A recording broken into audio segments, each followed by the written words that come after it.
नमस्कार दोस्तों, अपने बैंक में लोन के लिए अप्लाई कर रहे हैं और आपका लोन बार बार रिजेक्ट हो रहा है क्योंकि आपका सिविल रिपोर्ट में कई गलत अकाउंट शो कर रहे हैं। आपने सोचोगे किसी ने फ्रॉड करके आपके नाम से लोन ले लिया है, तो ऐसा ही आपका सिविल रिपोर्ट में फ्रॉड लोन रहेगा, तो कैसे उसको रिमूव करोगे। मैं यहाँ पे प्रैक्टिकल एक्सपीरियंस के साथ आपको बताएंगे कैसे आप वो लोन रिमूव करोगे।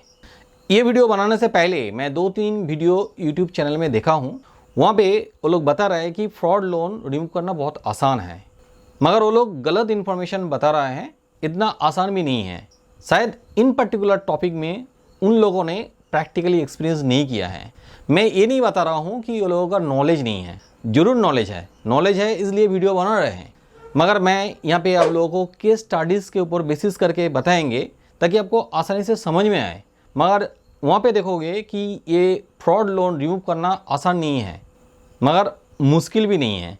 और वो प्रोसेस भी आपको बताएंगे, सही प्रोसेस जिसके थ्रू आप ये फ्रॉड लोन को सिविल रिपोर्ट से रिमूव कर पाओगे। चलिए आगे बढ़ते हैं। Unknown loan account in the CIBIL report. आपका सिविल रिपोर्ट में कोई अननोन लोन चलाया है, गलत लोन चलाया है, इसके मतलब ये नहीं है कि हमेशा ये फॉर्जरी का कारण से ही गलत लोन चलाया है। इसका दूसरा और एक रीजन भी हो सकता है, वो है डेटा मिक्सिंग एरर।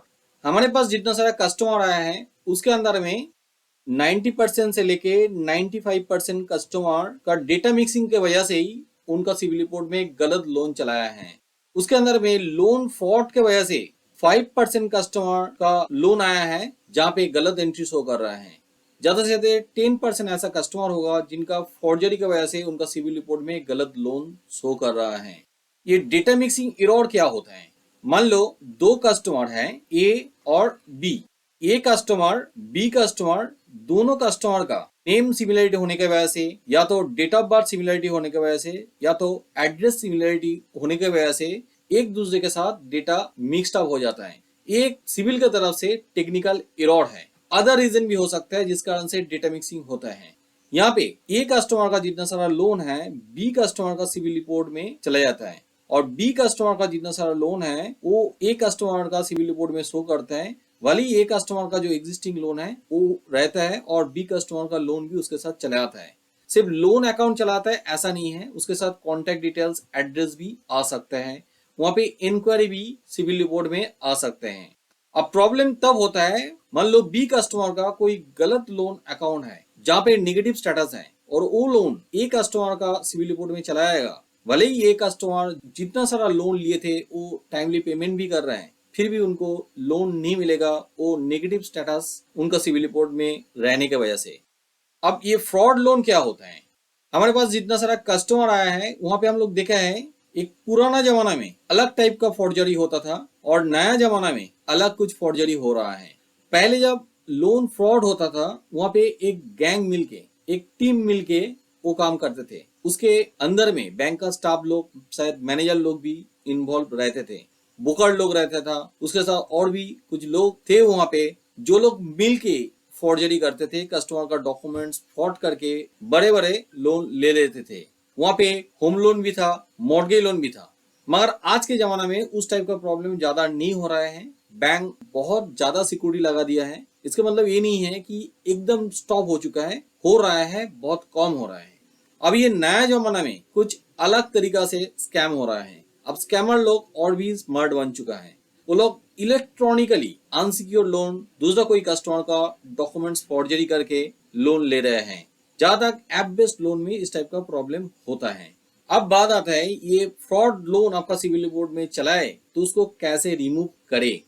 सबसे पहला काम है, आप सिविल रिपोर्ट पहले चेक कीजिए, क्योंकि आपका लोन रिजेक्ट होगा और बैंक वहां पे जो रिपोर्ट आपको शो करेगा उस रिपोर्ट में ये नहीं पता चलेगा कि कौन सा बैंक से वो लोन लिया गया है और क्या अकाउंट नंबर है। इसके लिए सिविल का जो ऑफिशियल वेबसाइट civil.com वहां पे विजिट कीजिए। सिविल रिपोर्ट पुल आउट करने के लिए सिविल का जो ऑफिशियल वेबसाइट civil.com में जाइए। यहाँ पे होम पेज में आप देखोगे get free CIBIL score and report, ये बटन है। इस बटन में क्लिक करके आप रजिस्ट्रेशन करवा लीजिए और करवा के आपको फ्री सिविल रिपोर्ट भी मिल जाएगा। मगर पहले से ही आपने रजिस्ट्रेशन करवा के रखिए तो आप यहाँ पे लॉगिन कीजिए। लॉगिन करने के बाद आप फ्रेश रिपोर्ट निकाल सकते हो, उसके लिए आपको सब्सक्रिप्शन लेना पड़ेगा।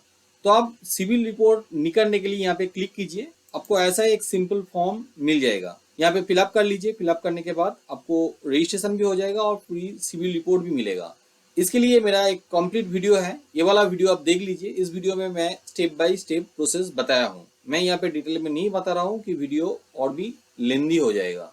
अब data mixing related problem solve करने के लिए आप ऑनलाइन में डिस्प्यूट रेज कर सकते हो, वहां पे आपको 30 डेज के अंदर में प्रॉब्लम 100% सॉल्व हो जाएगा।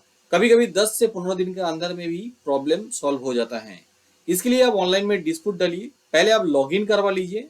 लॉगिन करने के लिए आपने जो ईमेल आईडी डाला है यूजर आईडी के लिए, वो यहाँ पे डालिए और इसके बाद यहाँ पे पासवर्ड डाल के लॉगिन में क्लिक कर दीजिए।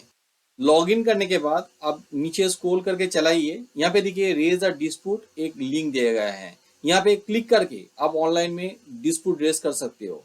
ये वाला वीडियो आप देख लीजिए, how to raise dispute in CIBIL 2023। यहाँ पे मैं स्टेप बाय स्टेप प्रोसेस बताया हूँ और यहाँ पे आप डिस्प्यूट कर दोगे तो आपको जो डेटा मिक्सिंग रिलेटेड प्रॉब्लम है आसानी से रिमूव हो जाएगा। आपका सिविल रिपोर्ट में कोई फॉर्जरी के वजह से कोई लोन चलाया है, तब वो लोन रिमूव करना बहुत डिफिकल्ट हो जाता है। मैं जैसे बताए थे, मेरा ही 2 कस्टमर का रिपोर्ट आपको दिखाएंगे और उसका कितना डिफिकल्टी आया है रिमूव करने के लिए, वो भी मैं बताएंगे। चलिए देखते हैं वो रिपोर्ट। पहला कस्टमर जिनका सिविल रिपोर्ट में आरसील का एक हाउसिंग लोन शो कर रहे हैं और वहां पे देखिए जहां पे करंट बैलेंस है 71,84,761, अमाउंट ओवर ड्यू है 71,84,761। यहाँ पे देखिए ये लोन डिसबर्समेंट हुआ है 2003 में और लोन अभी तक क्लोज भी नहीं हुआ है।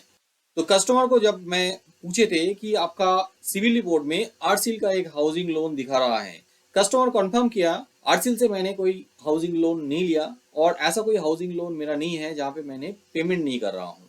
तब हम लोग सिविल में भी कंप्लेन किए थे और आरसील में भी साइड बाय साइड कंप्लेन कर दिया। सिविल की तरफ से नो चेंज करके चलाया है और आरसील की तरफ से कंफर्म किया है ये आपका ही लोन है। जैसे उन्होंने कंफर्म किया है लोन है, तब हम लोग उनको दोबारा फिर से ईमेल किया, तो आपके पास से जब मैं हाउसिंग लोन लिया है, जरूर आपको अप्लाई किया है, तो हमारा डॉक्यूमेंट्स आप भेजिए। तो उन्होंने डॉक्यूमेंट्स भी भेजा, जहाँ पे पैन कार्ड, आधार कार्ड और कस्टमर का फोटो भी था। वहाँ पे लोन एप्लीकेशन फॉर्म भी वो लोग स्कैन करके भेजा है और वहाँ पे कस्टमर का सिग्नेचर भी ओरिजिनल था। वो कस्टमर को हम लोग कंफर्म किया, कस्टमर बताया हाँ ये सारा डॉक्यूमेंट्स मेरा ही है और सिग्नेचर भी मेरा ही ओरिजिनल है। वो लोन था एक्चुअल में आईसीआईसीआई बैंक का, क्योंकि आरसील कोई हाउसिंग लोन नहीं देता है, ना तो कोई लोन देता है। आरसील एक एसेट रिकंस्ट्रक्शन कंपनी है।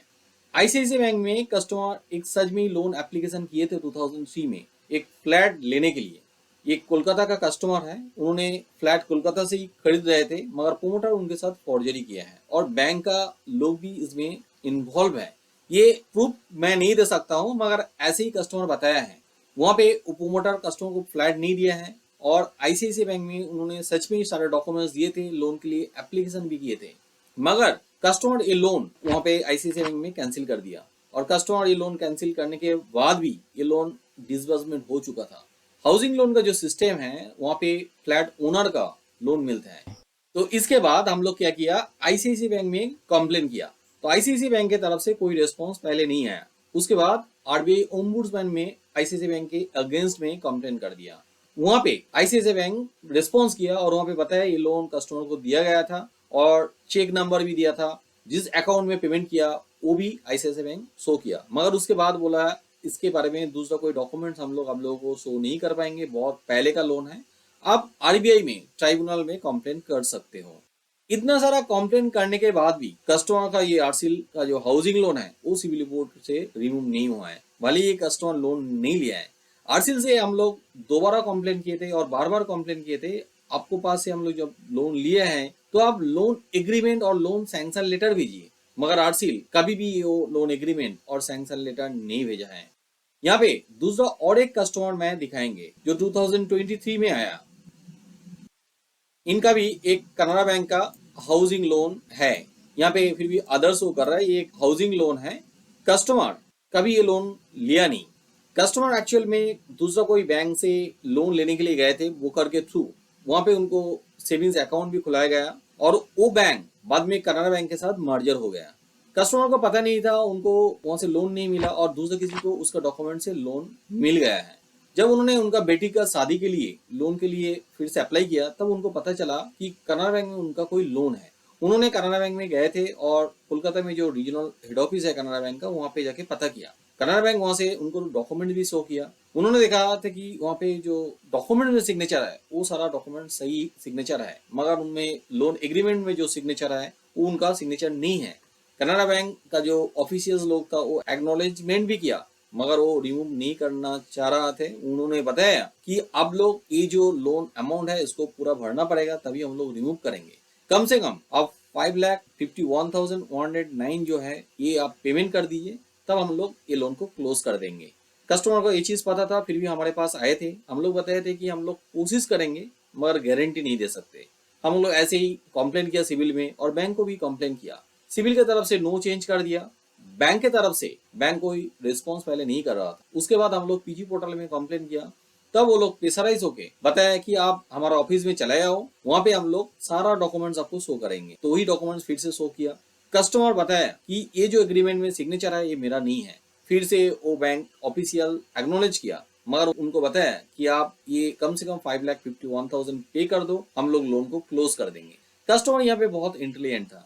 यहाँ पे बताया मैं तो पूरा लोन आपको पेमेंट कर देंगे, आप जो हाउसिंग लोन दिए थे अब मेरे को वो फ्लैट दीजिए। जब फ्लैट देने के लिए लोन दिया है तो मेरे को फ्लैट मिलना चाहिए। मगर बैंक यहाँ पे कोई रिस्पॉन्स नहीं किया। तो यहाँ पे क्यों ऐसा प्रॉब्लम हो रहा है? बैंक समझ रहे कि लोन कस्टमर का नहीं है, फिर भी ये लोन रिमूव नहीं कर रहा है। यहाँ पे एक सवाल आ जाता है, बैंक जब इस कस्टमर को लोन नहीं दिया है तो किनको दिया है?